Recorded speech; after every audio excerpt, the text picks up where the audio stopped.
Hi hello नमस्कार, मी दर्शना तांबोळी. राजश्री मराठीमध्ये तुमच्या सगळ्यांचं स्वागत. 21 मार्चला RD हा चित्रपट आपल्या भेटीला येतोय. खरं तर नावावरनंच एक्साइटमेंट आहे की RD म्हणजे नेमकं काय. तर गणेश आत्ता माझ्याबरोबर आहे. त्यांनी या सिनेमामध्ये अभिनयसुद्धा केला आहे, डिरेक्शनसुद्धा केलं आहे, ते लेखकसुद्धा आहेत आणि को प्रोड्युसरसुद्धा आहेत या चित्रपटाचे. खूप स्वागत गणेश राजश्री. Thank you thank you.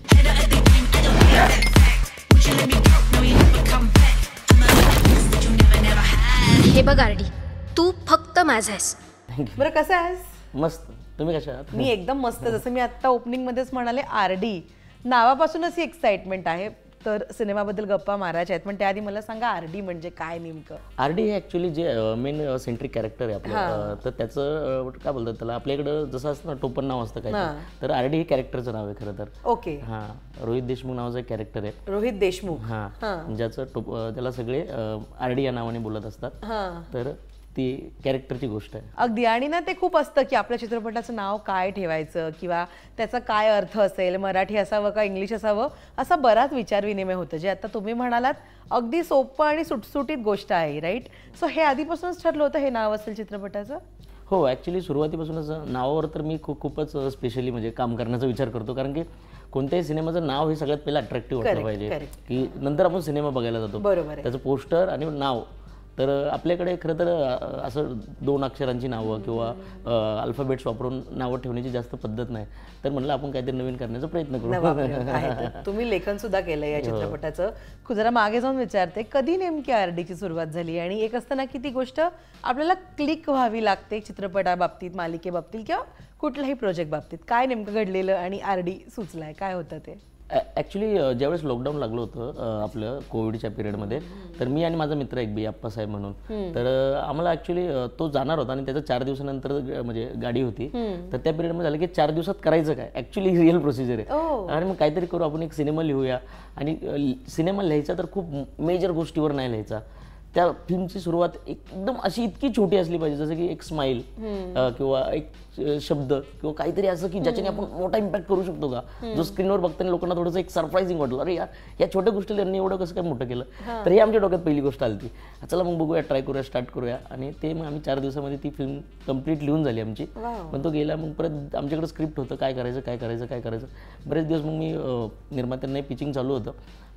मग माझे जे मित्र आहेत, साहिल वडवेकर आणि आदित्य नाईक, जे प्रोड्युसर आहेत, तर त्यांना ऐकले, ते रेडी झाले. मग लगेच नंतर असं करत करत आता हंसराज बख्तावाला, इफ्तिकार अहमद शेख, अशी काही लोक जोडली गेली आणि आम्ही एका नवीन दमाच्या लोकांनी काहीतरी करण्याचा प्रयत्न केला, जे वेगळं काहीतरी होईल मराठीसाठी. पण आता जसं तुम्ही म्हणालात की 4 दिवसामध्ये ही स्क्रिप्ट लिहून रेडी झाली. खरं तर अजिबात सोपं नसतं कुठली, म्हणजे एक पान लिहिणं सुद्धा सोपं नसतं, त्याच्या मागे बरीच मेहनत असते, राईट? गणेश, मला जरा काही वर्ष मागे जाऊन सांगा, तुमच्यासाठी या क्षेत्रातला प्रवास कधीपासून सुरू झालाय आणि देन मग 4 दिवसात RD लिहून झालाय? ॲक्च्युली माझे वडील आहे ना ऊसतोड कामगार होते, ऊसतोड. तर ज्यावेळेस मी 10वीत होते, मी 10चे 10 वर्ष टॉप केला. त्यांची इच्छा होती इंजिनियर बनायला पाहिजे. पहिली तर 10वी टॉप केलं. हां, हे फर्स्ट रँक. आणि असं होतं की मग मुलगा तर शिकून काहीतरी आपला मोठा झाला पाहिजे आणि आपला काळ बदलणारा ठरला पाहिजे. पण माझ्या पप्पांच्या कामामध्ये एक माणूस होता, ज्याने आमच्या गावाला आहे ना म्हणजे नगर जिल्ह्यामध्ये त्यांनी एक देवावर पिक्चर बनवला. तो पप्पांसोबत ऊसतोड कामगार होता. तर 10वी नंतर मला असं स्ट्राईक झालं की अरे हा माणूस फिल्म बनवू शकतो, मग मी काय नाही बनवू शकत. आणि किती गोष्ट म्हणजे मॅजिकल ही गोष्ट, की जसं माझं पहिल्यापासून म्हणजे मराठी मला लँग्वेज खूप आवडायची, म्हणजे त्याच्यात जास्त मार्क्स मिळणं कम्पॅरेटिव्हली इंग्लिश यांच्या. तर ते होतं एक. मग मी बोललो की मला स्टोरी टेलिंगमध्ये जास्त इंटरेस्ट आहे, तर मी जास्त चॅलेंजिंग क्षेत्र मला इंजिनिअरिंगपेक्षा फिल्म मेकिंग वाटलं. मग तो प्रवास तिथून स्टार्ट झाला. इंजिनिअरिंग केलं ना? कम्प्लीट केलं. हां, कम्प्लीट केलं. आणि मग प्रवास स्टार्ट झाला तो, की मग मी सुरुवातीला नाटक हे ते करत, शॉर्ट फिल्म्स, म्युझिक, म्हणजे ज्या काही प्रोसिजर असतात ते फॉलो करून त्या क्षेत्राबद्दलचं नॉलेज आपण कसं करू शकतो. मग असं होतं की आपल्या क्षेत्रामध्ये आता काम करायचं असेल तर फायनान्शियली तुम्ही सुरुवातीला लगेच म्हणजे एक जॉब केला आणि मला पैसे भेटले असं नाही होत. तर मग मी त्या पिरियडमध्ये थोडंसं हॉटेलमध्ये हाऊसकीपिंगची कामही केली. तर मला त्या कामामध्ये म्हणजे कुठल्या कामाची कमी नाही वाटत आयुष्यामध्ये, कारण प्रत्येक काम आपल्याला काही ना काय देतं. उद्या मी माझ्या नाटकाच्या प्रॅक्टिसला जायचो, तर मी आदल्या रात्री किंवा आदल्या दिवस ते लोकांची बेड बनवून हे बनवून किंवा साफसफाई करून मला माहीत असं की मला उद्या जायला मिळणार, नाटक एक्सपिरियन्स करायला मिळणार. ते माझ्यासाठी जास्त गोष्टी महत्त्वाच्या होत्या. तसं करत करत मग कामं स्टार्ट केली आणि ह्या प्रवासामध्ये मग जसं की आईवडिलांनी मग माझे जसे सांगितलं होतं की माझे वडील मिस्त्री काम करायचे पहिले आणि आई दोन्ही भांड्याचे काम करायचे. आता त्यांना मी वडापावचं स्टॉल टाकून दिलं तिथे, आता आरडीचं फ्लेक्स त्यांनी लावलं आहे. तर पण त्यांच्यासाठी पण एक थोडंसं हा एक म्हणजे आम्ही सगळ्यांसाठीच हा प्रवास, म्हणजे जसं एखाद्यासाठी घर घेणं असतं, तर माझ्या टीमसाठी ही फिल्म बनवणं एक ड्रीम आहे. खरंय, आणि खूप ते आम्ही मेहनत complete- आहे. म्हणजे कोणतीच गोष्ट अजिबात इझिली मिळत नाही याचं उत्तम उदाहरण आहात तुम्ही, असं मी म्हणेन. पण 4 धुरा एकत्र सांभाळल्यात आरडी या चित्रपटासाठी. खरं तर पहिल्याच प्रोजेक्टमध्ये इतकं सगळं एकत्र करणं हे इझी नाही आहे, राईट? ती जर्नी मला जाणून घ्यायला आवडेल. ती तारेवरची कसरत कशी होती? ॲक्च्युली तारेवरची कसरत तर खूप झाली, कारण की 4ही डिपार्टमेंट्स हे वेगवेगळे आहेत. प्रत्येकाचं वेगळं हेडेक. हो, तर रायटिंग करताना जसं मी सांगितलं की रायटिंग करताना ते झालं, पण दिग्दर्शन करणं मला ॲक्च्युली दिग्दर्शक जास्त म्हणजे तिन्ही अंगांमधलं आवडणारी गोष्ट आहे, जी मला टेन्शनमध्ये टाकू शकते, फ्रस्ट्रेट करू शकते. माझी झोप ज्याने गोष्टी उडू शकते ते मला दिग्दर्शन वाटतं कधी पण.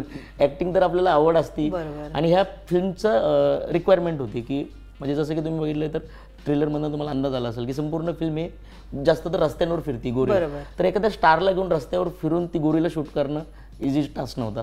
आणि मी ह्याच्या अगोदर पण भरपूर वेळा शॉर्ट फिल्म्समध्ये, गाण्यांमध्ये मी या तिन्ही धुरा सांभाळल्या होत्या, त्यामुळे त्याचा थोडासा म्हणजे एक्सपिरियन्स तर होता.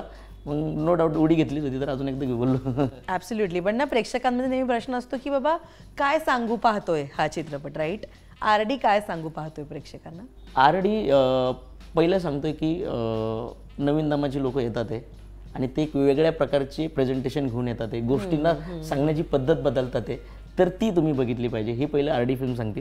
सेकंड गोष्ट सांगते की आपण छोट्या आपल्या डेली लाईफमध्ये छोटे मिस्टेक करतो, काही गोष्टींना दुर्लक्ष करतो, पण ती गोष्ट किती महत्त्वाची असू शकते. जसं की आपण आईवडिलांकडे दुर्लक्ष करतो, आपण आपल्या मित्रांकडे दुर्लक्ष करतो, किंवा आपल्या कामातल्या जे कलिग्स असतात त्यांनाही दुर्लक्ष करतो. पण त्या छोट्या गोष्टी असतात त्या एखाद्याला हर्ट करू शकतात, आणि जर त्याने त्या हर्टला काहीतरी म्हणजे झाला तो आणि त्याने काहीतरी केलं तर आपलं आयुष्य बदलू शकतं. खरं तर जसं आमच्या ह्याच्यात एक चूक 2 अक्षराचा शब्द पण याची ताकद आयुष्य उद्ध्वस्त करू शकते. तर तसंच आरडी सांगतोय की डेली लाईफमध्ये व्यवस्थित नजर ठेवून, आमच्या रॅपमध्ये पण एक लाईन आहे, आपला कोण परका कोण नजर हवी कावळ्याची. म्हणजे एवढं माणूस तीक्ष्ण राहिलं पाहिजे, कोणत्याही गोष्टी तेवढ्या वर नाही केल्या पाहिजे, सगळ्या गोष्टीमध्ये बॅलन्स राहिलं पाहिजे. आत्ताची ती गरज आहे. कारण अगदीच. पण तुमच्या भूमिकेला वेगवेगळ्या शेड्स बघतोय आम्ही. आता ट्रेलर आला त्याच्यामध्ये दिसतंय की तो लवेबल सुद्धा आहे, पण तो तितकाच रफ अँड टफ सुद्धा आहे, राईट? हा आरडी नेमका कसा आहे आणि काय म्हणणं आहे त्याचं? आरडी हा खरं तर एक खूप ॲग्रेसिव्ह कॅरेक्टर आहे. तुम्ही बघितलं असेल की ओरडाआरड करतोय किंवा भांडणं करतोय, तर तो शॉर्ट टेम्पर माणूस आहे. त्याला म्हणजे गोष्टी जसं की त्याचं लवचा आपण अँगल दाखवतोय, सगळे अँगल दाखवतोय, पण माणसाचा राग हा एक प्रॉब्लेम ठरू शकतो आयुष्यामध्ये. राग करणं ही चांगली गोष्ट नाही, किंवा त्या रागाचे परिणाम चांगले नसतात. तर हा एक रागीट स्वभावाचा माणूस आहे, जो प्रत्येक माणसामध्ये एक माणूस असतो की त्याचा प्रत्येक गोष्टीत सटकत राहते आणि तो हळूहळू स्वतःच्याच पायावर दगड बोलतो ना. आमच्या म्हणजे कॅरेक्टर असं आहे की त्याला आयुष्यामध्ये दुश्मनाची गरज नाही, तो स्वतःच त्याचा दुश्मन आहे. असं आहे ते कॅरेक्टर. पण तुम्ही जसं मगाशी म्हणालात की ही तारेवरची कसरत होती, अनेक लर्निंग सुद्धा हा चित्रपट तुमच्यासाठी घेऊन आला असेल. मला सांगा की एक गोष्ट जी आरडीच्या संपूर्ण जर्नीमध्ये प्रोसेसमध्ये तुम्ही कायम डोक्यात ठेवली, ती कोणती होती गणेश? नाही, मी आत्ता म्हणजे मी तुम्हाला खरं सांगतो की माझ्या आयुष्यामध्ये आरडीने मला खूप दिलं, माझ्या टीमलाही. आम्ही हा प्रवास म्हणजे आम्ही बोललो ना, आम्ही स्वप्न बघितलंच नव्हतं, ते स्वप्न आम्हाला इथवर येऊन पूर्ण कंप्लीट करायची का प्रोजेक्टचं नशीब आहे. आम्ही तर फक्त एक त्याचे पार्ट आहेत, हे प्रोजेक्टचं नशीब. आरडी ह्या फिल्मचं एक नशीब होतं की जसं की फिल्म कंप्लीट झाली, मग फिल्मला जसं की हंसराज बघतोला हे लोक रामायण वगैरे करतात, ते सध्या बन्सालीकडे त्यांनी 22-23 वर्ष ह्या लोकांनी पिक्चरला पिक करणं, रिलीजसाठी हेल्प करणं, ही गोष्ट आमच्या स्वप्न होतं, नाही तर आम्ही हे होतं. तर ह्या जर्नीमध्ये सगळ्यात राहिलेली गोष्ट होती की माझ्याकडे एक बाईक होती जी मी खूप कष्टाने घेतली होती स्वतःच्या पैशाने, आणि ती मला सेल करायची पॉईंट आली आणि मी तिला बाय केलं फक्त की चालली का बाय बाय. आणि मी आजही तिचा फॉलोअप घेतो, त्या म्हणजे ज्याला विकली त्याला बाई माझ्या गाडीचा फोटो पाठव, व्यवस्थित चालली ना, ठोकली तर नाही ना. हे माझं जे डेली जसं काय म्हणजे माझी घरातली एक व्यक्ती होती किंवा माझी जे गर्लफ्रेंड असते आपली, ती फिलिंग होती. पण ती फिलिंग मी फक्त बोललो की बाय बाय बेबी, मला आरडीसाठी तुला करावं लागणार.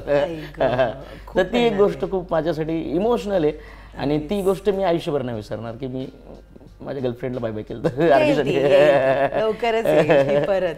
पण कोणतं सगळ्यात डिफिकल्ट गोष्ट काय वाटली? डिरेक्शन वाटलं, ऍक्टिंग वाटली, काय होतं? नो डाऊट डिरेक्शन ही खूप डिफिकल्ट आहे. रायटिंग आणि ॲक्टिंग ह्या थोड्याशा वैयक्तिक गोष्टी आहेत. म्हणजे लिखाण करताना तुम्ही किंवा ॲक्टिंग करताना पण तुमच्यावर जबाबदारी फक्त की तुम्ही परफॉर्मन्स न्याय द्या. पण डिरेक्शन करताना अशी तकलीफ व्हायची की मी म्हणजे सेटवर चेंजेस करतोय स्क्रिप्टमध्ये, परत जाऊन ते परफॉर्म करतोय आणि परफॉर्म केल्यानंतर परत स्क्रीनवर जाऊन बघतोय आणि स्क्रीनवर बघितल्यानंतर कळतं अरे ह्याची चूक झाली, मग त्याला समजवणं, मग त्याची बरोबर असेल तर मग माझा राग वाटला तर मग मी तो राग स्क्रीनवर नाही दाखवू शकत. ॲज अ डिरेक्टर मला तो पडद्यामागं येतोय, फ्रस्ट्रेशन येतं, राग येतं, पण स्क्रीनवर जाऊन मला परत रोमॅन्टिक सीन करायचं तर अरे यार कसं असं वाटतं. तर ते थोडंसं बॅलन्स करणं आणि जसं की शिफ्टिंग जो होतं ना, कॅरेक्टर शिफ्ट करणं, एक रायटर, डिरेक्टर, ॲक्टर आणि परत त्याचे प्रोड्युसर आणि बाकी सगळे लोकांना पण हँडल करायचं, कारण सगळे ते शिफ्टिंग माझं एवढं स्विच ऑन स्विच ऑफ चालू होतं म्हणजे की ते मला आठवतं की मी ते खूप मॅजिक सारखं करत होतं, मलाच कळत मी का कसं करतोय. ते असतं ना की आपल्याला आपलं स्वप्न पूर्ण करायचं असलं की ते होतं, असंच आहे ते. पण अनेक मुवमेंट्स किंवा अनेक असे सीन असतील जे येतात, अख्खा पिक्चर ऑब्व्हियसली तुमचा आहे तर एक तुम्हाला नाही कदाचित पिक करता येणार, पण तरी या सगळ्यातनं पण जर RD बद्दलची एखादी बेस्ट मुवमेंट किंवा एखादा बेस्ट सीन जो तुम्हाला वाटतोय, मे बी तो परफॉर्मन्स वाईज असेल किंवा जवळचा असेल लिखाणापासूनच, तर तो कोणता आहे? ॲक्च्युली RDचा जो सस्पेन्स आहे म्हणजे किंवा क्लायमॅक्स आहे हा अनप्रेडिक्टेबल आहे, की म्हणजे तुम्ही फिल्म बघताना तुम्ही इमॅजिन नाही करू शकत की हा हे होऊ शकतं आहे फिल्ममध्ये, म्हणजे एवढा अनप्रेडिक्टेबल आम्ही त्याला डिझाईन केला आहे.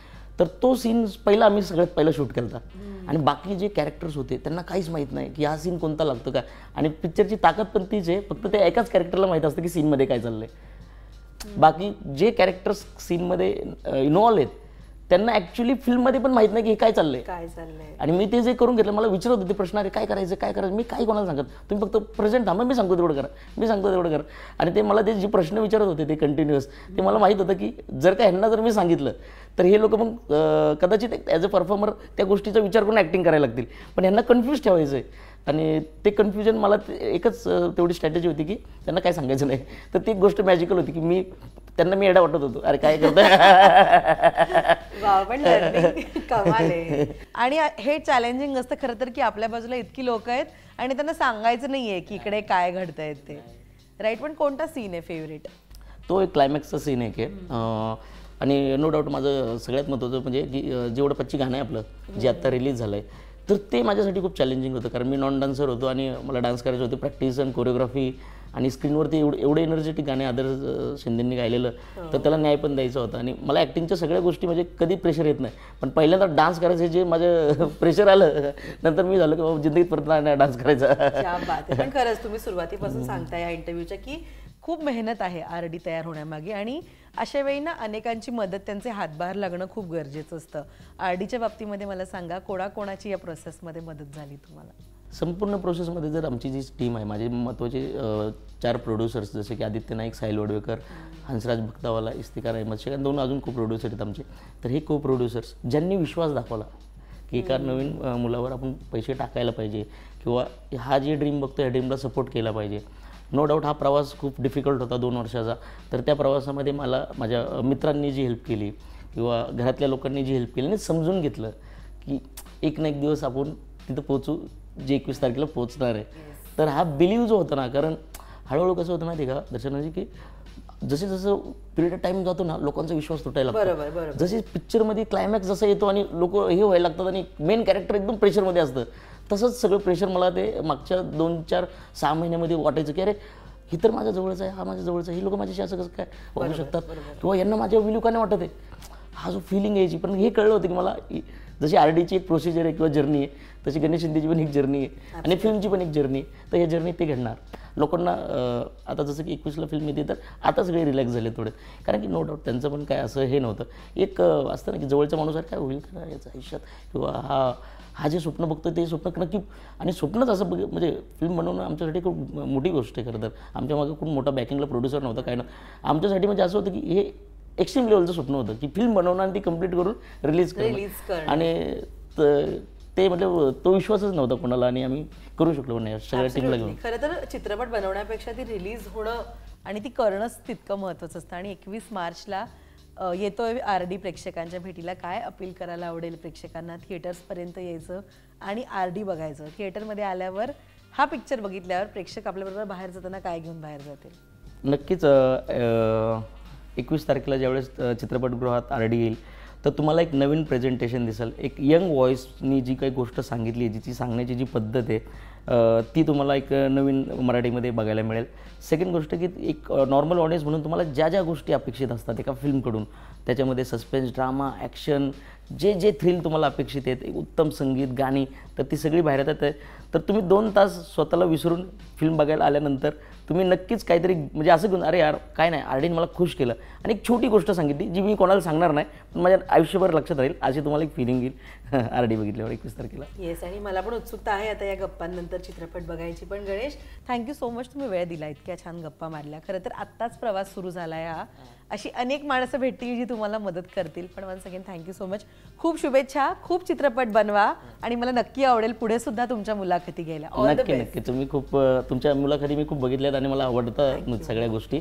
तुमच्यासारखे म्हणजे मीडिया कव्हरेजवाले किंवा पब्लिक जे आमच्यासारख्या नवीन मेकर्सला जी पुढे येण्यासाठी उमेद देते, ते म्हणजे बघून भारी वाटतं. खरंच थँक्यू, आणि खरंच काम करत राहा असं. पुढच्या अनेक चित्रपटांसाठी भेटूया, गप्पा मारूया. All the best. Thank you so much. Thank you.